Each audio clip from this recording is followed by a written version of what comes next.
Hi everyone, welcome back to my class. आज की class में हम लोग डिस्कस करेंगे पिट्स इंडिया एक्ट 1784। तो ऐसे क्या रीजंस रहे जो ब्रिटिश गवर्नमेंट को पिट्स इंडिया एक्ट को लाना पड़ा, इसके प्रोविजंस क्या थे, ये सारी चीजें हम लोग आज की इस क्लास में डिस्कस करेंगे। तो जो भी स्टूडेंट्स फर्स्ट टाइम मेरी क्लास में आए हैं वो चैनल को सब्सक्राइब कर दें, बेल आइकन को प्रेस कर दें, बिकॉज जो भी अपकमिंग नोटिफिकेशंस होंगे वो बेल आइकन को प्रेस करने के बाद ही आपको मिल पाएंगे। Okay, so let's begin. तो अपनी स्क्रीन पर आ जाते हैं। पिट्स इंडिया एक्ट ऑफ 1784 को east India company act of 1784 के नाम से भी जानते हैं। बेसिकली ये एक ब्रिटिश पार्लियामेंट एक्ट था। 1781 में एक अमेंडमेंट एक्ट पास किया गया था ब्रिटिश पार्लियामेंट में, ठीक है। और ये जो अमेंडमेंट एक्ट था ये आया था 1773 के रेगुलेटिंग एक्ट की कमियों को दूर करने के लिए, ठीक है। तो पिट्स इंडिया एक्ट से पहले क्या आया था, कौन सा एक्ट आया था? रेगुलेटिंग एक्ट, ठीक है। तो इस रेगुलेटिंग एक्ट में कुछ कमियां थी, तो इन कमियों को, शॉर्टकमिंग्स को दूर करने के लिए ही एक अमेंडमेंट एक्ट पास किया गया 1781 में। इस एक्ट का नाम था एक्ट ऑफ सेटलमेंट, और इस एक्ट ऑफ सेटलमेंट को आगे चलकर हम पिट्स इंडिया एक्ट 1784 के नाम से जानने लगे थे, ठीक है। तो ये इसकी हिस्ट्री है। ये जो एक्ट था ये गवर्नर जनरल की जो पोजीशन है उसको इंडिया में स्ट्रॉन्ग बनाता है। The पिट्स India act was introduced during the tenure of Lord Warren Hastings. ये जो एक्ट था ये दो रीजंस की वजह से आया था, दो मेन रीजंस थे यहाँ पर। पहला रीजन तो हमने यहाँ पर डिस्कस कर लिया कि जो रेगुलेटिंग एक्ट था उसकी शॉर्ट कमिंग्स को दूर करने के लिए, ठीक है। सेकेंड रीजन क्या था? सेकेंड रीजन था यहाँ पर कि जो ईस्ट इंडिया कंपनी थी उसके मिसमैनेजमेंट की वजह से भी ये एक्ट आया था। मिसमैनेजमेंट भी था और ये भी कह सकते हैं कि जो उसकी फाइनेंशियल कंडीशन थी उस वक्त वो भी ठीक नहीं थी। तो इस वजह से भी ईस्ट इंडिया कंपनी पर अपना कंट्रोल ब्रिटिश गवर्नमेंट को बनाना था। तो ये दो मेन रीजंस थे जिनकी वजह से पिट्स इंडिया एक्ट आया था। कुछ और फैक्टर्स भी यहाँ पर हम डिस्कस करते हैं जो पिट्स इंडिया एक्ट को लाने के रीजंस बताते हैं। दो मेन फैक्टर्स, दो मेन रीजंस हम लोगों ने कर लिए हैं डिस्कस। पहला तो ये था कि failures of the regulating act of 1773, तो इसमें कुछ जो लूपहोल्स थे उनको दूर करने के लिए बेसिकली ये एक्ट आया था, ठीक है। दूसरा ये था कि जो ब्रिटिश ईस्ट इंडिया कंपनी थी उसके रिलेशंस जो हैं इंडियन प्रोविंसेस के साथ, जो राजा थे है ना, जो रियासतें थी उनके साथ ठीक नहीं थे। तो कन्फ्लिक्ट जो था वो हमेशा क्रिएट ही होता रहता था। और इसका एक यहाँ एग्जांपल हम देख सकते हैं, first Anglo Maratha war 1775 to 1782। तो ये भी एक रीजन था। नेक्स्ट है increasing oversight of crown. British crown को अब ये लगने लगा था कि जो ब्रिटिश ईस्ट इंडिया कंपनी है वो इंडिया गई थी बिजनेस करने, व्यापार करने, बट उसने पूरे इंडिया को अपने कंट्रोल में ले लिया। एक कंपनी ने पूरे देश को अपने कंट्रोल में ले लिया था। तो यहाँ उसके ऊपर कुछ डाउट यहाँ पर अब गवर्नमेंट को होने लगा था। 1781 के something William Pitt the younger ने, जो कि उस वक्त ब्रिटेन के प्राइम मिनिस्टर थे, उन्होंने एक प्रपोजल ब्रिटिश पार्लियामेंट में रखा था कि ब्रिटिश ईस्ट इंडिया कंपनी के ऊपर अब कंट्रोल करना चाहिए। तो इस कंट्रोल को बनाने के लिए भी इस एक्ट को लाया गया था। तो ये कुछ रीजंस थे जिनकी वजह से 1781 में ब्रिटिश पार्लियामेंट ने एक्ट ऑफ सेटलमेंट को पास किया, जो बाद में पिट्स इंडिया एक्ट बन जाता है, ठीक है। ये आप मैप देख सकते हैं, ये उस वक्त का इंडिया है, तो आप इसे जूम करके यहाँ पर देख सकते हैं। Okay, he is Warren Hastings, the first governor general of India. Now we can discuss provisions of पिट्स India act 1784। तो कुछ की प्रोविजंस हम लोग डिस्कस करेंगे जिनकी वजह से इंडिया की, जो ब्रिटिश इंडिया की जो गवर्नेंस थी उसमें रिफॉर्म लाए गए थे। बेसिकली बॉम्बे एंड मद्रास जो प्रेसिडेंसीज थी वो गवर्नर जनरल के अंडर में आ गई थी, ठीक है। इस एक्ट के बाद से कुछ और अब प्रोविजंस हम लोग डिस्कस करते हैं। फर्स्ट प्रोविजन है ब्रिटिश पोजेशन।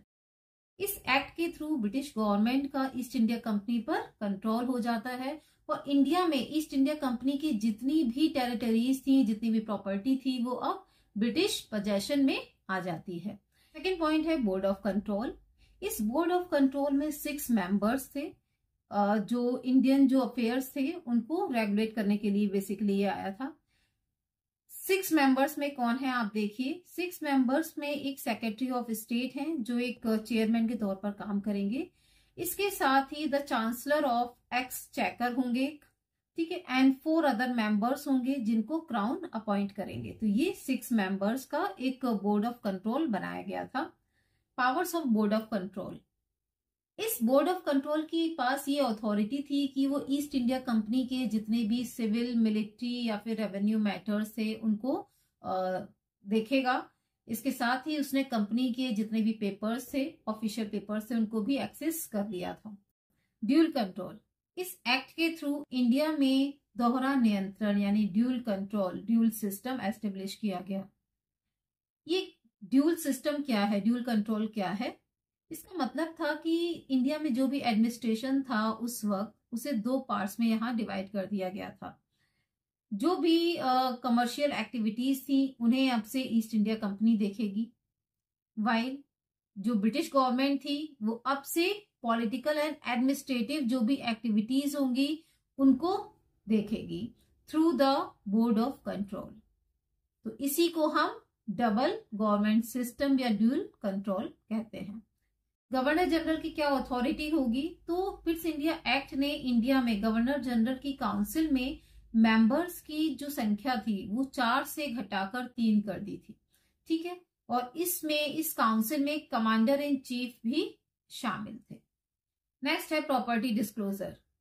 पिट्स इंडिया एक्ट के थ्रू यहाँ पर ये रिक्वायर कर दिया गया था कि जितने भी सिविल और मिलिट्री ऑफिसर्स हैं वो अपनी प्रॉपर्टी को यहाँ पर डिस्क्लोज करेंगे। जो भी इंफॉर्मेशन है उनकी प्रॉपर्टी से रिलेटेड वो सभी डिस्क्लोज करेंगे in India and Britain.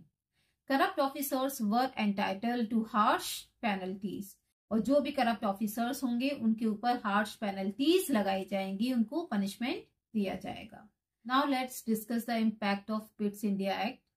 So basically there are 3 points. First is increased British government control over Indian administration.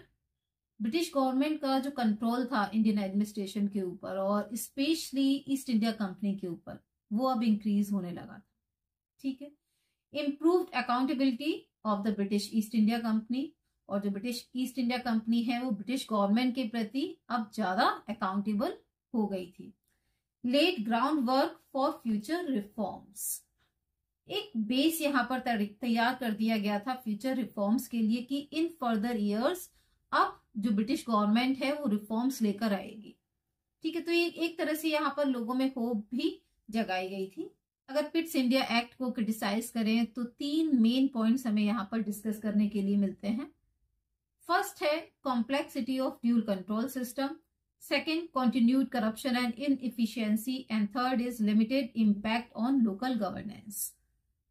किसी भी एक अथॉरिटी के हाथ में जब सारी पावर्स होती हैं तो मैनेजमेंट करना थोड़ा इजी हो जाता है, फिर चाहे वो पॉलिटिकल पावर हो, कमर्शियल पावर हो, एडमिनिस्ट्रेटिव पावर्स हो या फिर फॉरेन अफेयर्स हो।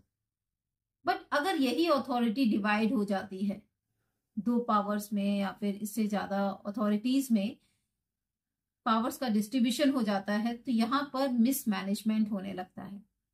जो लोकल गवर्नेंस है उनके ऊपर वैसा इम्पैक्ट नहीं पड़ता है जैसा पड़ना चाहिए, ठीक है, और जो करप्शन है या इनएफिशिएंसी है वो भी इंक्रीज होने लगती है। तो ये कुछ इन्फॉर्मेशन थी पिट्स इंडिया एक्ट को लेकर। आई होप सो ये वीडियो आपको पसंद आई होगी। पिट्स इंडिया एक्ट इंडिया में पहला ऐसा एक्ट था जिसके थ्रू ईस्ट इंडिया कंपनी की जो भी टेरिटरीज थी, प्रॉपर्टीज थी, उनको ब्रिटिश पजेशन के तहत लाया गया था एंड ब्रिटिश गवर्नमेंट ने कंपनी के अफेयर्स एंड इसके एडमिनिस्ट्रेशन के ऊपर भी अपना कंट्रोल कर लिया था। तो मिलते हैं किसी और क्लास में ऐसी ही और इन्फॉर्मेशन के साथ। Take care, bye bye.